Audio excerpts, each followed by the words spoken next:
दोस्तों, कभी सोचा है कि जब आप जॉब के लिए अप्लाई करते हैं, जब आप अपना रिज्यूमे देते हैं, तब उसके अंदर आप अपनी सारी जानकारी दे ही देते हैं। कुछ कंपनियां तो आपसे रिटन टेस्ट भी लेती हैं, उसको आप पास कर लेते हैं, जो इस बात का सबूत है कि आप उस जॉब के लायक हैं। लेकिन फिर भी इंटरव्यू क्यों होता है? तो दोस्तों, इंटरव्यू होता है आपके सॉफ्ट स्किल्स की परख के लिए। यहाँ पर कुछ ऐसे पॉइंट्स होते हैं जो इंटरव्यू में ही डिस्कस करने जरूरी होते हैं। नमस्कार दोस्तों, मेरा नाम नीरज और एक बार फिर से स्वागत है आपका अपने YouTube channel watch and grow पर। दोस्तों, आज की इस वीडियो के अंदर हम लोग बात करने वाले हैं वो 6 सवाल जो हर फ्रेशर से इंटरव्यू के दौरान पूछे जाते हैं। अगर आप भी एक फ्रेशर हैं और जॉब के लिए अप्लाई कर रहे हैं तो इस वीडियो को अंत तक देखें। ये वीडियो आपके लिए बहुत महत्वपूर्ण साबित हो सकती है। तो चलिए ज्यादा देर न करते हुए वीडियो को शुरू करते हैं।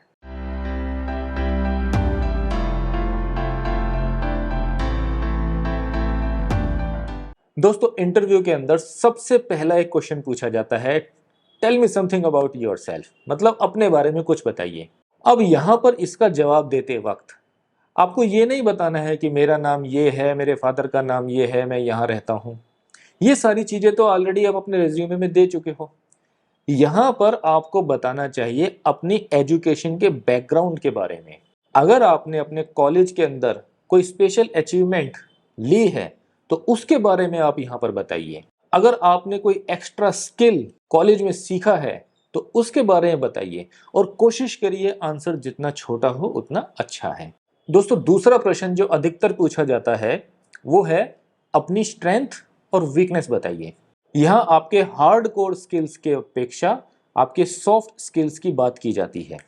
दोस्तों, एक चीज को समझिए कि जितनी जरूरत आपको उस जॉब की है उतनी ही जरूरत कंपनी को भी एम्प्लॉइज की होती है। तो यहाँ पर कंपनी भी चाहती है कि वो बेस्ट एम्प्लॉइज को हायर करे जो कंपनी के हित में काम करें, कंपनी के प्रॉफिट के लिए काम करें। तो दोस्तों, यहाँ पर जब आपको अपनी स्ट्रेंथ और वीकनेस की बात करनी है तो आपको कुछ इस तरीके से चतुराई से आंसर देना है कि वो आपकी स्ट्रेंथ है, आपकी वीकनेस है, बट ये दोनों ही कंडीशन में वो कंपनी के लिए फायदेमंद है। यहां पर आप अपनी स्ट्रेंथ बताते वक्त कह सकते हैं कि आप नई चीजों को सीखने में आनंद लेते हैं। ये आपकी एक स्ट्रेंथ भी है और इसका कंपनी को बेनिफिट भी मिलने वाला है। वहीं अगर बात करें वीकनेस की तो आपको बड़ी चतुराई से कोई ऐसी वीकनेस बतानी है जिसको ट्रेनिंग के दौरान आप आसानी से ठीक कर सकें और कंपनी को उससे कोई बहुत बड़ा नुकसान ना हो। जैसे कि आप यहाँ पर बोल सकते हैं कि तनाव में मेरी काम करने की गति कम हो जाती है, या आप कह सकते हैं कि मैं काम को परफेक्ट करने के लिए कुछ ज्यादा ही उस पर फोकस कर लेता हूं, जिससे कि जो समय होना चाहिए उससे ज्यादा समय मैं उस पर लगा देता हूं। तो ये दोनों ही चीजें ट्रेनिंग के अंदर टाइम मैनेजमेंट के दौरान आप ठीक कर सकते हैं। दोस्तों, यहाँ पर एक तीसरा प्रश्न जो पूछा जाता है वो होता है कि आपका अगले 5 साल का रोड मैप क्या है। इसको इस तरीके से समझिए कि हर कंपनी का अपना एक कल्चर होता है, अपनी पॉलिसीज होती हैं, अपने कुछ ऑब्जेक्टिव्स होते हैं जिनके लिए कंपनी काम करती है। और कंपनी ये चाहती है कि जब भी वो किसी एम्प्लॉय को अपने यहाँ भर्ती करती है तो यहाँ पर कंपनी चाहती है कि वो एम्प्लॉय उस कंपनी के कल्चर के अकॉर्डिंग काम करे, जिसके लिए कंपनी उसको ट्रेनिंग देती है। ट्रेनिंग के अंदर कंपनी के रिसोर्सेज लगते हैं और कंपनी कभी भी नहीं चाहेगी कि उसके द्वारा ट्रेंड किया गया एम्प्लॉय 6 महीने में, साल भर में कंपनी छोड़ के चला जाए। तो यहाँ पर कंपनी आपके विजन की परीक्षा ले रही है। यहाँ पर वो देखना चाहते हैं कि आपका विजन क्या है। ऐसे में आपको ये दिखाने की जरूरत है कि आपका विजन एकदम क्लियर है, आप अपने करियर को लेकर बिल्कुल सोच समझकर आगे बढ़ रहे हैं। रही बात उत्तर की, तो यहाँ पर आप उत्तर दे सकते हैं कि मैं आने वाले टाइम पर अपनी टीम को लीड करना चाहता हूँ, या आप किसी वरिष्ठ पद का दावा कर सकते हैं कि मैं आने वाले टाइम पर उस पद पे अपने आप को देखता हूँ। लेकिन यहाँ पर एक चीज का ध्यान रखिए कि अगर आप कोई दावा कर रहे हैं तो उसके लिए आपके पास में पूरा रोड मैप होना चाहिए, क्योंकि अगर उन्होंने इसके लिए विस्तार से पूछ लिया तो आप बेझिझक होकर उसका जवाब दे सकें। दोस्तों, क्वेश्चन नंबर 4 अक्सर ये पूछा जाता है कि अगर कोई चुनौतीपूर्ण स्थिति है तो उसको आप कैसे संभालेंगे।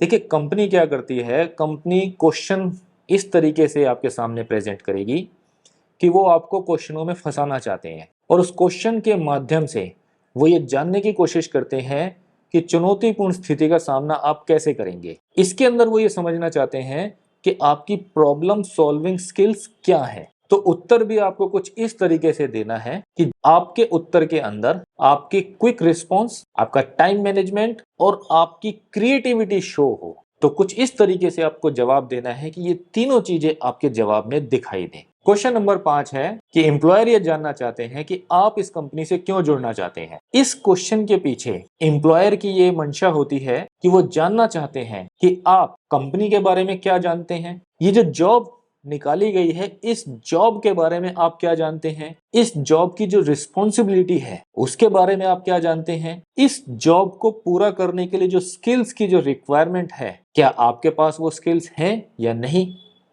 देखिए मैंने पहले भी आपको बताया था कि जितनी जरूरत आपको कंपनी में जॉब की है उतनी ही जरूरत कंपनी को भी एक अच्छे एम्प्लॉय की है और कंपनी ये चाहती है कि उस एम्प्लॉय को हम लोग अपने पास रखेंगे जो हमारी जरूरत पूरी करेगा। यहाँ पर आपकी जरूरत है जॉब करना तो कंपनी की भी जरूरत है एम्प्लॉय को रखना और कंपनी उसी एम्प्लॉय को हायर करेगी जो कंपनी की जरूरत को पूरा करता हो।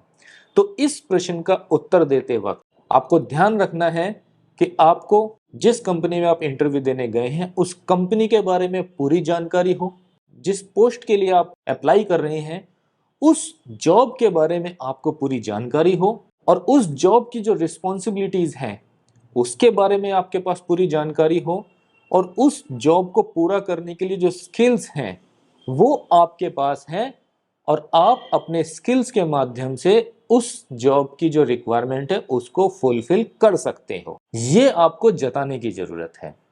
साथ ही साथ आपको ये भी जताना है कि आप कंपनी के रिकॉर्ड में अपने नाम से कुछ अच्छी उपलब्धियां दर्ज कराना चाहते हैं। अब बात करते हैं क्वेश्चन नंबर 6 की, जो अधिकतर कंपनीज के अंदर पूछा जाता है कि आप कितने वेतन की उम्मीद करते हैं। दोस्तों अक्सर ये क्वेश्चन इसलिए पूछा जाता है कि कंपनी भी चाहती है कि उसको कम से कम सैलरी पे एक अच्छे से अच्छा एम्प्लॉय मिल जाए। सपोज करो कंपनी ने पहले से ही डिसाइड किया है कि इस पद के लिए वो 50,000 पर मंथ तनख्वाह देने के लिए तैयार है, लेकिन फिर भी वो आपसे पूछ रहे हैं और हो सकता है आप उसके लिए बोल दे कि मैं 40,000 पर मंथ पे काम करने को तैयार हूं। तो कंपनी का तो फायदा है, 10,000 रुपये कम में ही उनका काम चल गया।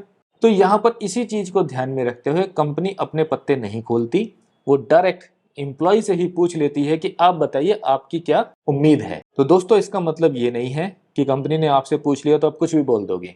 आपको ज्यादा हवा में नहीं उड़ना, धरातल पर रहते हुए ही आपको इस क्वेश्चन का आंसर करना है। तो इसके लिए आप पहले से ही पता कर लीजिए कि उस पद के लिए उस कंपनी में क्या एक जो है वेतन दिया जा रहा है और जो एक स्टैंडर्ड सैलरी है उसके अंदर 8 से 10% का इंक्रीमेंट करके आप वहां पर बोल सकते हैं।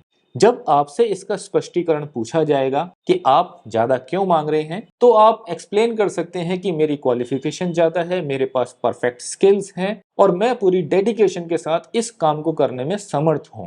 तो इस तरीके से आप अपनी बात रख सकते हैं। तो दोस्तों इस प्रकार क्वेश्चंस की लिस्ट तो बहुत लंबी हो सकती है, लेकिन हमने इस वीडियो के अंदर समझने की कोशिश करी कि वो 6 क्वेश्चन जो अधिकतर एक इंटरव्यू के दौरान पूछे जाते हैं वो क्या हो सकते हैं और किस प्रकार आप उन क्वेश्चंस का सामना कर सकते हैं। उम्मीद करते हैं आपको ये वीडियो अच्छी लगी होगी। तो दोस्तों अगर वीडियो अच्छी लगी तो इस वीडियो को लाइक करें, अपने ग्रुप में शेयर करें।